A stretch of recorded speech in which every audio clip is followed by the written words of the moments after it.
Pag mga ganitong repair ng industrial fan, kinakailangan i-check muna natin dyan ang continuity. Ang complaint nito, hindi na nag-restart. Ilagay natin ang test prod sa plug at ngayon ay pipitin natin ngayon ang selector switch. Kung mapapansin nyo, mayroon deflection ng tester natin.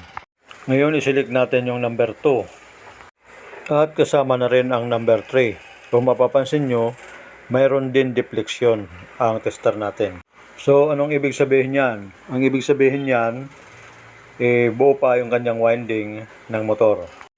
Ang tanong ngayon, bakit hindi siya gumagana or hindi siya umiikot? Pagka ganyan guys, magsuspect na kagad kayo ng capacitor or defective shafting.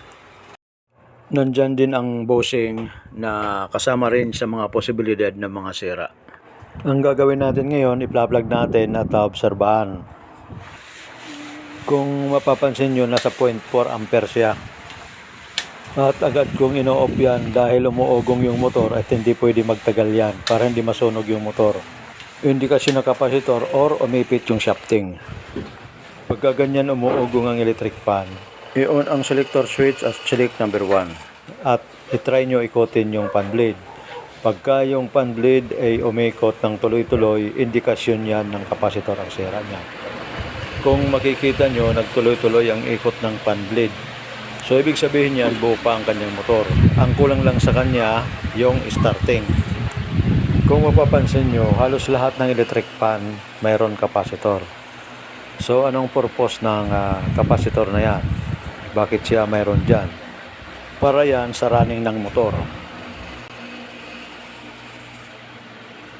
Ang mga kapasitor mayroong dalawang klase. Mayroong starting kapasitor at mayroong run kapasitor. Yung sa electric fan ay run kapasitor ang ginagamit natin dyan. Ngayon, bubuksan natin at i-check natin yung kapasitor.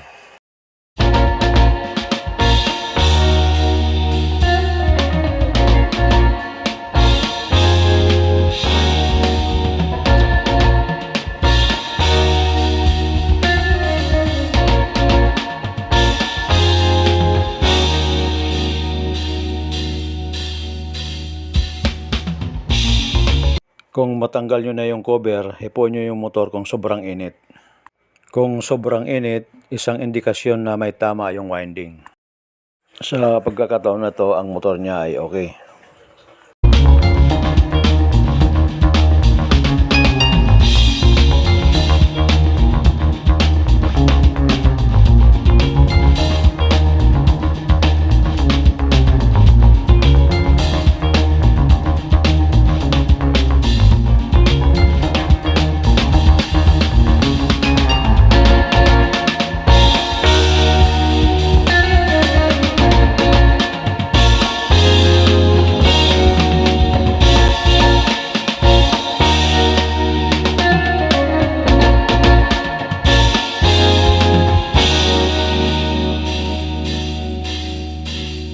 Kung mapapansin nyo, yung kapasitor niya ay na-deform.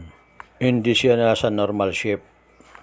Yan ay indikasyon na defective kapasitor. Kapag defective ang kapasitor natin sa electric fan, sa susunod na pagpaandar nyo, hindi na yun aandar. Pagka ganyan ang forma ng kapasitor, kailangan replacement kaagad. Ngayon, para ma-prove natin na sira talaga, titesterin natin itong kapasitor.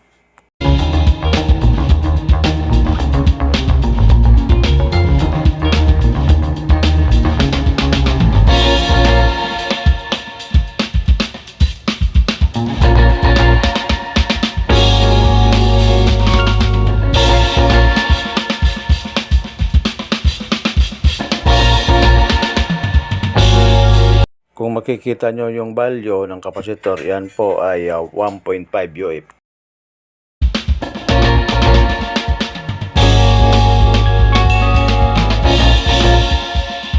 Kung makikita nyo yung value ng kapasitor, 0.02 na lang.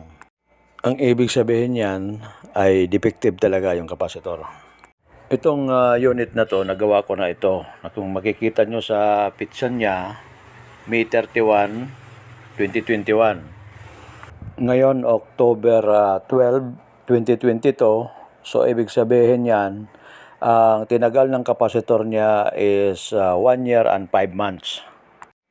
Ang ginawa ko dyan, nagpalit ako ng motor at nagpalit din ng kapasitor. So, ito na yung bagong kapasitor na ipapalit ko. Kung makikita nyo ang pagkakaiba, yung isa medyo lumubo na. Indikasyon na defective na talaga yung kapasitor. Ngayon, i-re-check natin yung bagong kapasitor na install natin. Titingnan natin ngayon kung ang baldo niya ay okay.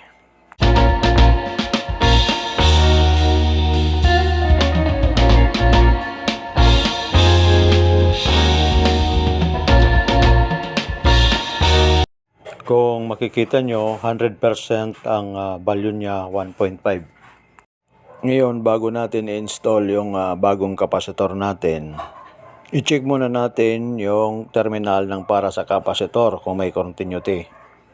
Kung makikita nyo, may deflection yung tester natin, ibig sabihin okay yung para sa terminal ng kapasitor.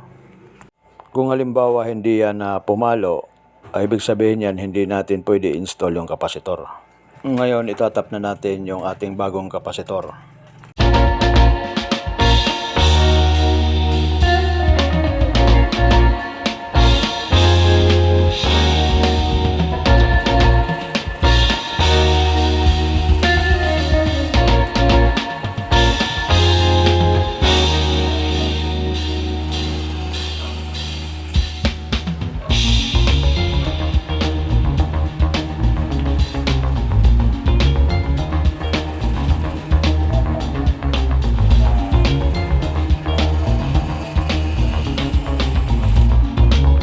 Ngayon, bago natin ibalik yung cover, kailangan matesting muna natin at maobserbahan kung okay yung gawa natin.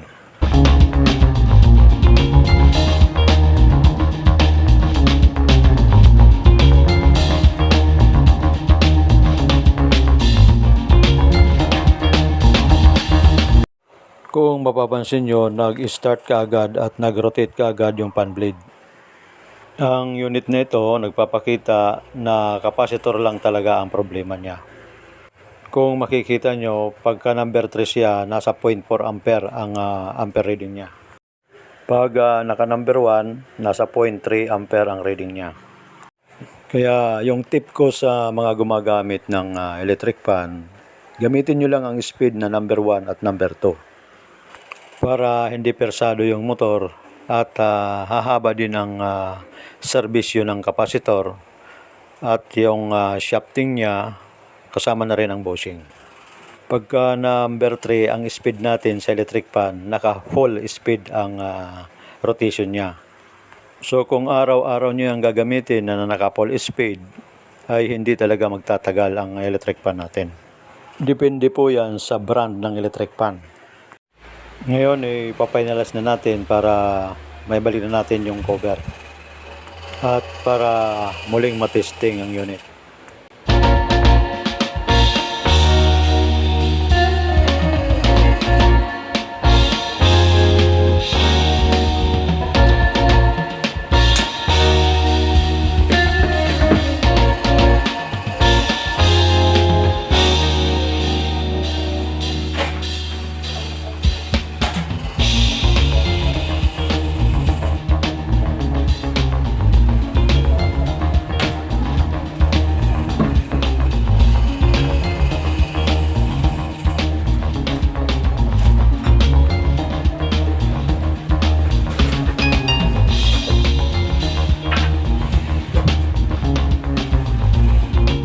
Pagka nagkabit tayo ng fan guard, kailangan yung logo niya ay naka-center naman para hindi masagwa tignan.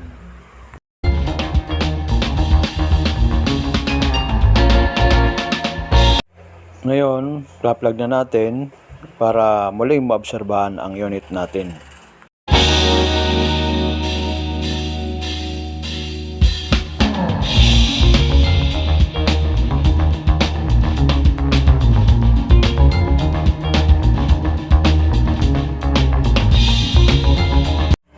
Maraming salamat po sa inyong panonood. Hanggang sa susunod ko pang mga videos.